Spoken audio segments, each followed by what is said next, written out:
повеќе од една деценија Македонија помеѓу хибриден режим на ВМРО, ДПМН и ДУИ и од друга страна заробена држава предводена поточно во мандатот на СДСМ и ДУИ. Сега ве прашам директно, имате ли информации кој се тоа вршил притисок врз Беса Адеми и директно врз Врховниот суд? Немам такви информации, веднаш да ви кажам. И јас реагирав кога имаше вакви изјави од страна на претходни претседатели на Судскиот совет, заради тоа што очекувам од судиите да имаат поголема храброст и поголем интегритет, да ги посочат јавно имињата кои што им вршеле притисок и уште повеќе да поднесат пријава за вршење на таков притисок, затоа што тие точно ја знаат процедурата, доколку некој се заканува или врши притисок, на каков начин тоа да го институционализираат. Вака ние се соочуваме со поранешни претседатели на Судски совет, со актуелна претседателка на Врховен суд за обвинувања, за политички притисоци, за политички бизнис притисоци, меѓутоа останува на тоа. Немаме реакција од нивна страна, уште повеќе во делот на Судскиот совет продолжија да бидат членови на Судскиот совет и тоа што разочарува е што нема конкретна и суштинска институционална процедура за ваквите обвинувања. Ние не смееме тоа да го прифатиме. Господи Грковска, меѓутоа не ве загрижува фактот дека можеби во овој период македонското правосудство има најмала доверба меѓународните партнери, особено еве последната порака од холандскиот амбасадор, адресирана преку лидерот на Дуи Ахмети, а и до вас се разбира дека за жал во последните 2 години не е направен никаков напредок во делот на владењето на правото и дека мора да се отстранат политичките притисоци врз судовите и делителите на правдата. Дали тука вие лично не чувствувате одговорност? Недозволиво е во еден да не достига мерит систем за избор на суди и обвинители и да биде доволно само дека сте поседувале некоја обука. А потоа да не видите, да нема ефектуирање на знаењето кое што сте го стекнале на тие обуки. Загрижувачки активностите што ги имаме беа да се поттикнат и да се охрабрат честните суди и обвинители кои што се во значителен број сами да се изборат и да се скрши таа солидарност која што ја има помеѓу колегите, заради тоа што самите од внатре, не само во правосудниот систем, него и во другите фели, самите од внатре треба да најдат механизам како да ја изолираат онаа мала група на луѓе која што фрла црно петно и во суштина ни го руши целото општество од внатре. За жал, не сум истражен орган. Не сум тоа што луѓето никогаш го очекуваат. Не сум обвинител, не сум судија, не сум од оваа позиција ја немам таа моќ да бидам се во едно и да правам драстичен рез. Меѓутоа сум го направила максимумот од тоа што мене ми стои на располагање и не сум размислувала 2 пати за да реагирам на ваквите случувања. Добро, се обидувате да се амнестирате од одговорност, префрлајќи ја вината исклучува дека во судството лежи главниот проблем, но јас се сеќавам на пример дека вие бевте категорично не за господинот Јовевски да биде избран за судија во Уставниот суд. Дали тоа не е мешање во работата на судството? Значи вака, да бидеме јасно. Јас не мислам дека единствените виновници се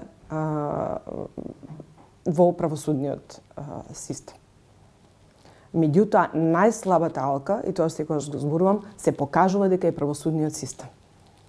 Заради тоа што за борба против корупција и организиран криминал нас не требаат храбри, честни и со интегритет вработени во сите институции кои што се во ланецот на институции за борба против корупција и организиран криминал.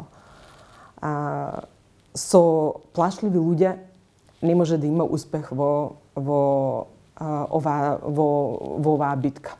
А со калкуланти исто така. Ако калкулирате однапред, дали ако превземете нешто согласно закон, можете да имате последици или не, или како тоа ќе се одрази на вашата поранешна кариера, тогаш подобро отидете си од таа позиција. Вклучително и од оваа мојата, од тука. Значи, ако јас немам храброст доволно отворено да зборувам за сите прашања, а тоа сум го направила до сега, и не можам да се согласам дека мојот став за републичкиот јавен обвинител е мешање во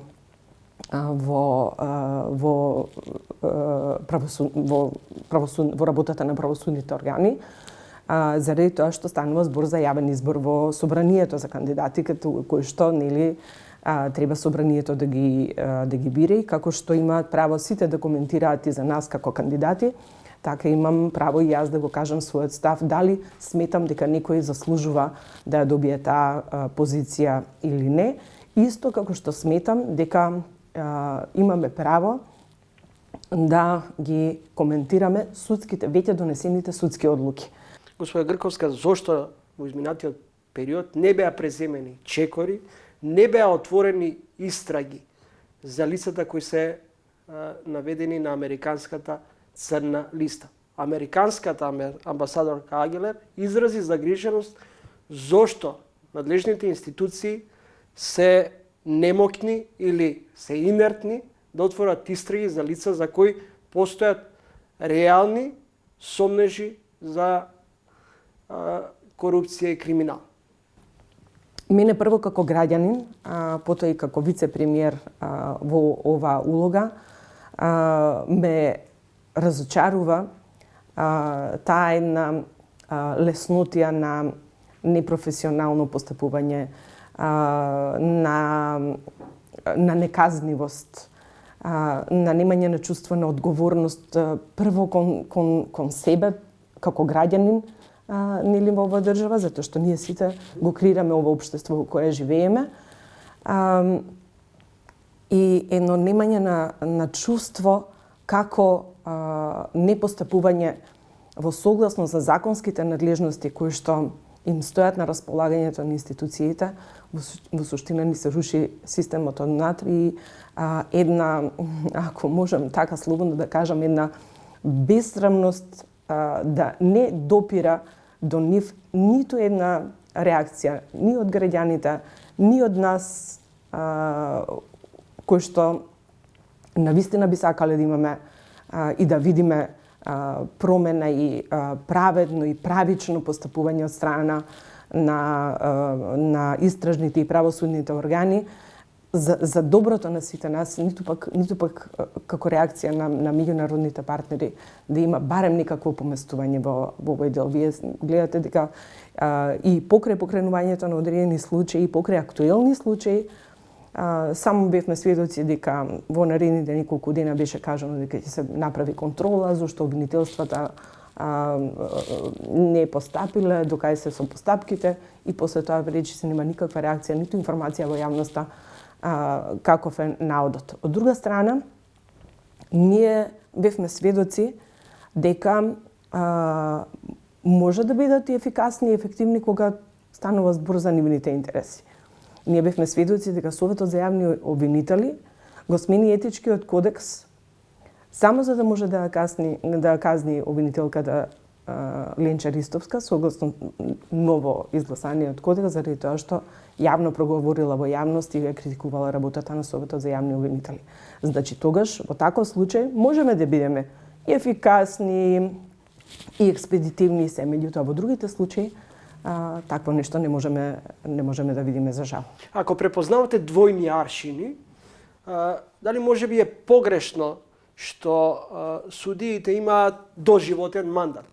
Дали може би е погрешно што досега не се отворија истраги и не се кривично не се гонат судиите кои со месеци, па и со години држале предмети во фиока со цел тие да застарат?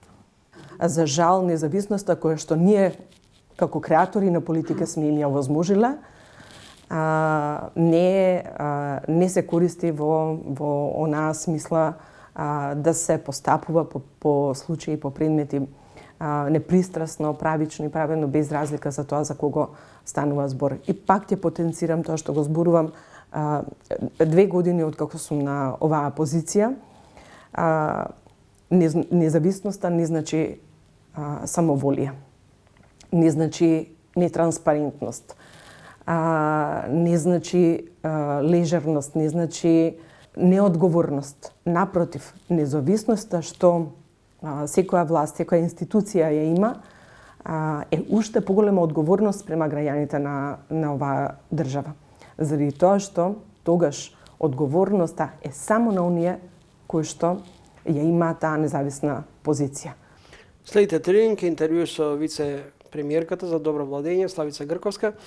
Господја Грковска, ако обвинителството тврди дека ја имаат сета потребна документација и поседуваат несоборливи докази за двојното убиство на малолетното девојче и Велешанецот, зошто досега не е покренато обвинение против Љупчо Палевски Палчо, ако се убедени дека тој е ликвидаторот на двојното убиство? Пред малку ме прашавте нели е мешање во правосудниот систем доколку имам став за одреден одлука или кандидат во овие органи. Мешање би било во работата на правосудните органи ако јас сега се јавувам и влијам на тоа каква би била одлуката и какво би било постапувањето. И тоа е недозволиво. И тоа не би си го дозволила никогаш.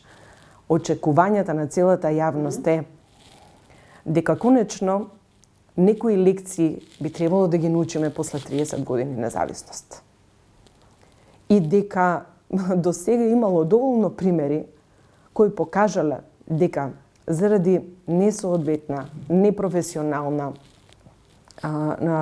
непрофесионално постапување на соодветни институции, последиците биле многу поголеми отколку ако некој навреме си ја завршил работата.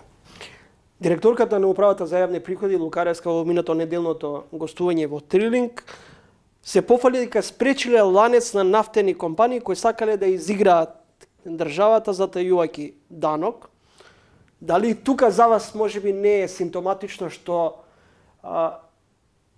обвинителството за гонење на организиран криминал и корупција да сега ништо не презема, ако се имало предвид ставот дека веројатно станува збор за организирана мрежа?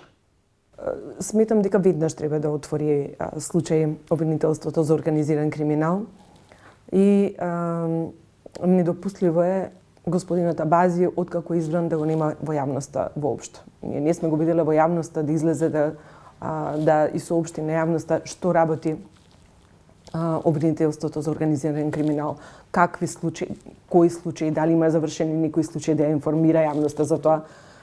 Не за текот на постапката, заради тоа што се разбира, тоа се осетливи детали кои што не би смеале да се изнесуваат. Меѓутоа, кога веќе еден дел завршен и е предаден во судот, било добро за граѓаните, заради тоа што, гледате, ние ги плаќаме, ние сите ги плаќаме така обвинителите и судиите. И заради тоа и реагирав минатата година за начинот на избор на главен обвинител за организиран криминал, заради тоа што сметам дека е недопустливо да имаме исти критериуми за избор во различни обвинителства. За организиран криминал, поготово за таа позиција, сметам дека треба да има докажан рекорд на случаи, успешно завршени случаи во тој сегмент, не знам, од 5-10 години за да може да води да го води тоа обвинителство. А ако станува збор за друга позиција по слаби критериуми и така натаму. Значи, воведување на мерит систем кој што ќе покажува успешноста на судиите и обвинителите едноставно мора да има. Ние имаме и рокови во кои што мора да се постапува. Според закон, колку треба да траат? 6 месеци, најмногу до 18 месеци продолжување на истрагата. Меѓутоа, ние не сме виделе до сега, не можам да се сетам некој да излезе и да каже дека ете, тој обвинител, како што спомнавте, го држи предолго предметот и затоа ќе подлежи, не знам, на дисциплинска комисија, ако има елементи на кривично дело, да одговара кривично дело.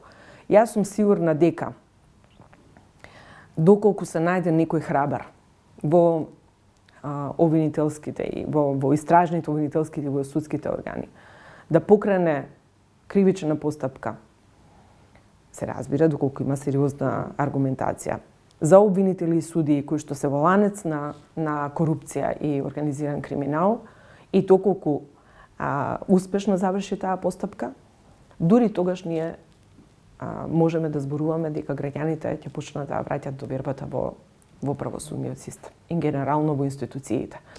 На крајот, како се наближуваат изборите, дел од вашите колеги стануваат се понервозни, арогантни, губат контрола до тој степен што на пресконференции оценуваат и кажуваат кој што да праша и што може да се праша. Има една песна од Брейк Бестрага насловена, која меѓу другото завршува со еден цитат: "Дали крајот вака мириса?" Јас немам причини да бидам нервозна. И самите сте сведоци дека најголемиот дел од овие прашања воопшто не ни беа најавени дека ќе ги дискутираме и дека ќе ги разговараме. Никогаш не сум бегала од разговори, од одговор на прашања без разлика колку тие биле осетливи во одредена мера за јавноста. И сметам дека нема потреба воопшто за таков однос, особено ако оно што е сработено и има добри резултати, има секој со што да се пофали, дава една така комоција и да нема нервоза и да бидеме смирени. Ви благодарам што излегувавте од настан за да гостувате во тренинг. Ви благодарам и вам. Следете интервју со вице-премиерката за добро владење Славица Грковска, кратка пауза и продолжуваме понатаму.